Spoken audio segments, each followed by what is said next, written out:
एकत्रित हुए हैं और उनकी याद में हमने कुछ पौधे भी लगाए हैं। बड़े दुख की बात है कि इतने हमारे जवान हैं, उन्होंने शहादत दी है।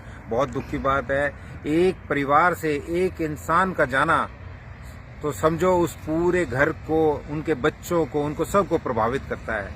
और हमारी सरकार को चाहिए कि इस तरह की घटनाएं लगातार होती आ रही हैं पिछले कई सालों से।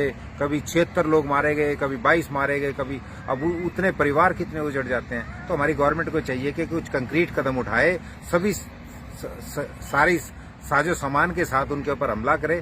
क्या जब अमेरिका से देश पाकिस्तान में आकर के लादेन के ऊपर हमला कर सकता है, तो क्या हम अपने देश के अंदर ही अपने जवानों के लिए हम इतना नहीं कर सकते?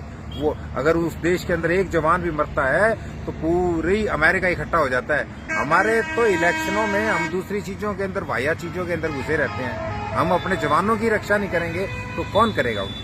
तो मेरी तो सरकार से गुजारिश है कि वो सभी आर्मी, एयरफोर्स, नेवी या जो भी उनको सहायता चाहिए, इंटेलिजेंस, स्पेशल स्टाफ जो भी चाहिए, एक्शन लेकर के वंस फॉर ऑल उनको खत्म करे और इनको रूट कॉज देखें। नक्सली क्यों, किस कारण से है, इनको किन का श्रेय है, शरण किन की मिली हुई है, इनको रोकें। और ये हमारी ऐसी शहादत ऐसी होती रहेंगी। हमारे एक जिंदगी, एक जवान, एक उसकी जिंदगी कीमत बहुत कुछ होती है, समझो तो बहुत कुछ है ये। लेकिन औरों के लिए शायद ये एक दिन के लिए श्रद्धांजलि होती होगी, लेकिन मैं तो एक आर्मी बैकग्राउंड से, मेरे अंदर खून ही आर्मी रंग का दौड़ता है, तो मुझे तो दुख होता है कि जब मेरे साथी ऐसे शहीद होते हैं। मेरी आत्मा कांप उठती है जब उनके घरों के बारे में सोचता हूँ।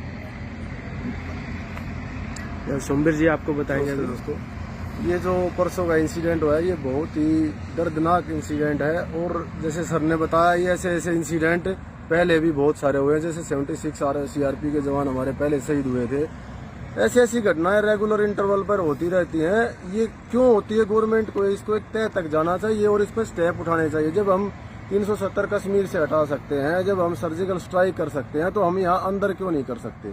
तो कहीं ना कहीं हमें सोचने की जरूरत है। और जो सीनियर अधिकारी हैं या जो सीनियर ऑफिशियल्स हैं, वो अपने जो AC रूम में बैठ के पॉलिसी ना बनाए, वहाँ ग्राउंड पे जो काम कर रहे हैं उनसे फीडबैक लें और उन्हीं के अकॉर्डिंग कुछ ऑपरेशन चलाए जाएं। ये नहीं कि आप जैसे बीच बीच में सुनने में आता कई दिन तक ऑपरेशन चलते हैं, तो उनमें वो कितना इफेक्टिव है, कितने हमारे जवान हैं वो उस कितने टाइम के लिए ज्यादा एक्टिव रह सकते हैं, वो सारी चीजें ध्यान में रखते हुए ये ऑपरेशन चलाए जाएं, जैसे कि आने वाले समय में ऐसी कोई घटनाएं ना घटे।